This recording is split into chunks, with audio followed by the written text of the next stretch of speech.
Everybody knows that curiosity killed the cat.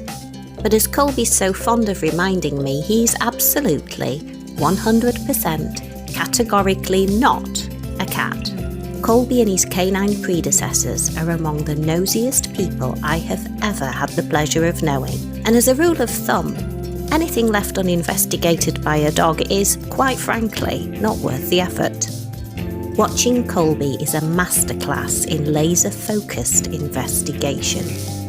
Every smell, every sight, every sound, every object, every being, every taste and every texture seem to irresistibly draw his attention. And he views it all from every possible angle.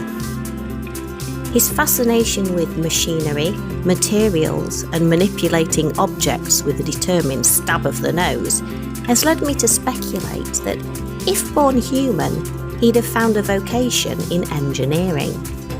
Curiosity is rocket fuel for motivation, and according to science, as well as my own observation, actively protects a positive, well-balanced mental state. Just like humans, dogs allowed to follow what intrigues them are far more fulfilled, and to discover joy at the end of the scent trail is a massive reward. Closing the curiosity loop helps them settle more readily and function more calmly. People watching has been a favourite, if rather embarrassing, pastime of Colby's since adolescence. His compulsion to peer over every wall, stare through every open door, and scrutinise every vehicle may sometimes feel awkward, but his enjoyment of sitting on a park bench and just absorbing the atmosphere is truly rewarding for both of us. In contrast, micromanaged dogs, who are strictly controlled and denied autonomy and exploration opportunities, consistently become more withdrawn and pessimistic. Typically, they simply give up trying. Being trapped in survival mode smothers speculation and hope. I try my hardest to help Colby feel safe and heard. I work at being mindful to take notice of his feelings and reactions, whether confident, calm, or fearful.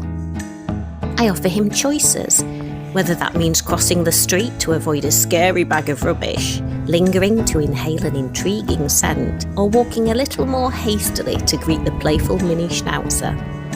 I might not be, spoiler alert, I'm definitely not, a perfect dog parent, but showing up consistently is all our dogs ask of us, and I've learned that curiosity also allows me to learn from my mistakes. Failure is just growth in disguise after all. Games open up a whole world of opportunities with our dogs. Colby's favourite game is to search for choice tidbits, locating them with only his nose. We play this game both at home and out in the wild. It's a skill that can be refined and improved with time and experience, and Colby has become a bit of an expert in utilising the breeze to indicate the source of the aroma.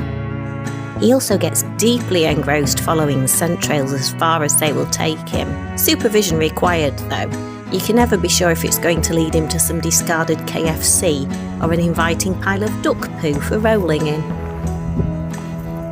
This curiosity-driven dopamine release boosts learning by activating the brain's reward system. This is why exploration and reasoning games are so valuable for keeping our dogs feeling fulfilled and happy. Case in point. Ultimately, curiosity is the fundamental antidote to judgment. If curiosity is openness, judgment is a closed book. Judgment insists we already know everything we need to about a situation. Curiosity holds space for nuance and for possibility, for common ground and for connection. Without curiosity, kinship simply couldn't survive. Colby's joyful urge to connect with his peers is a delight to behold.